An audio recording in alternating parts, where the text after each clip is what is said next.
سەیدە هەورامی ناوی محەممەد سلێمان کوڕە حاجی سەید مەحموودە کە لە ئاوایی خانەگای نزیک پاوە لە ساڵە 1784 هاتەسە دنیا.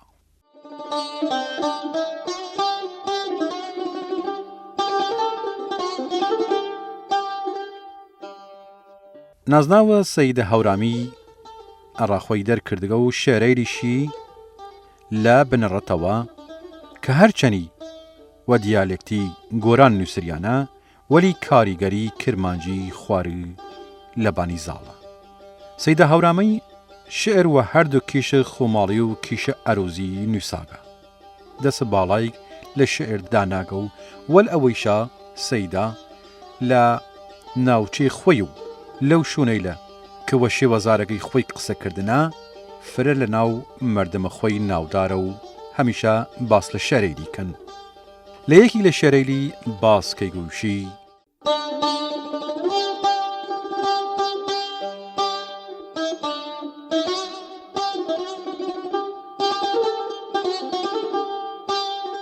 شیرین پەیوەندن شیرین پەیوەندن دوو بروێی سیاو و هەم پەیوەندن دوو شیراوزەی قەوز ئوسای غەیب ژەندەن هەر یەک سەد پەیکان و جەرگم شەندەن.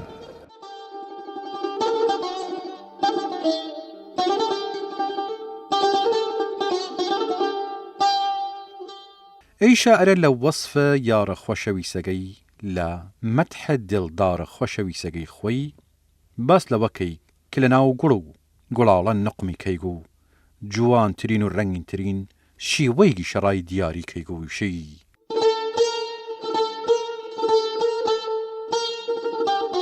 بیناگی دیدەم شای سۆسەن خاڵان ئەی دەسوە دەسەی مەسک گوڵاڵان بەگێرە لە دەست ئەی کەم تاڵەوە بنێش وە گونای مشکین خاڵەوە.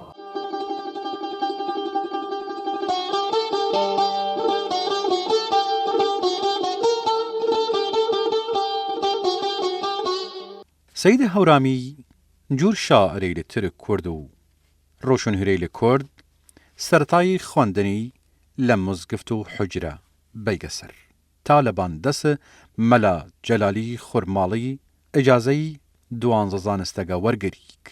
لە موناجاتێک ئاینی شاعر لەیوا باسکەیگو ئوشی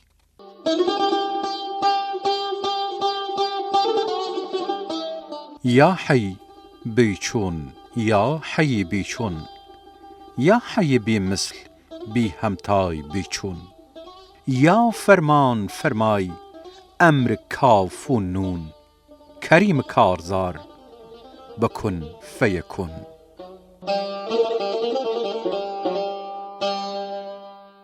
وەلەوەیشا لە وەسف و لە مەدح وەرز و بوهاریش سەیدە هەورامی دیمەنە فرە جوانیک کێشیگ و نەخشە کیشکەیک وەو خاتریشە ناومەی عشقی کەفیگە تاو و باسلەتی کەیگوشی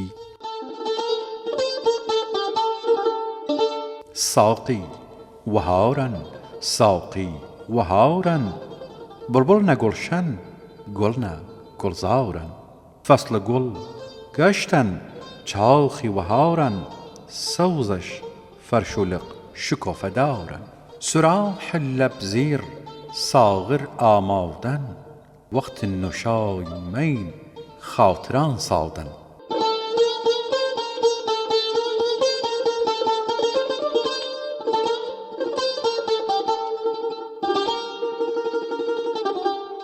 لە شەریک تریش سەیدا هەورامی دڵخۆشی خۆی دەرخەیک و ئەوە کە دڵبەرەکەی خۆشەویستەکەی هاتەسە لای و سەردانی کردگە و سەڵام لەلی کەیگ و لەی بارەی شەوەیوشیک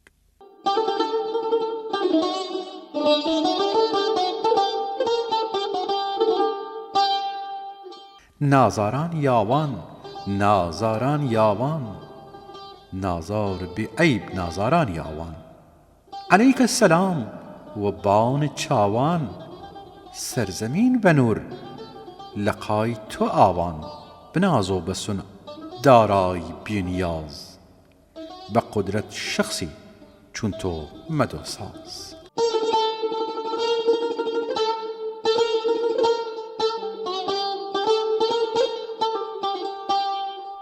دوآخری شاعر لیرە ئامۆژگاری خۆی کەیک و ئەوە کە ئەگەر وەڕاستی مەرامی دڵداریە خوبایەسە ڕێی قەیس بن مەلوح بگریگە وەر و پند و عیبرەت لەوە سەرهاڵت قەیس وەربگری کاروە و خاتری شەیوشی.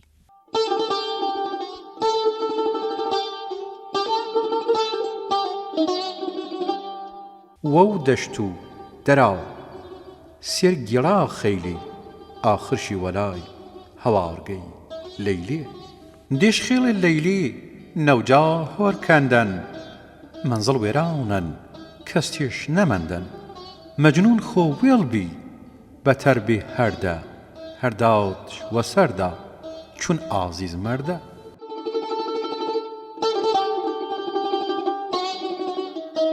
لێرە مانای ئەوەکەی کە توای خۆی بڕستنیگە ئاست ئەو دڵداری و خۆشەویستیە کە قەیس کوڕم مەلوح داشتە سێڕا لەیلای ئامری.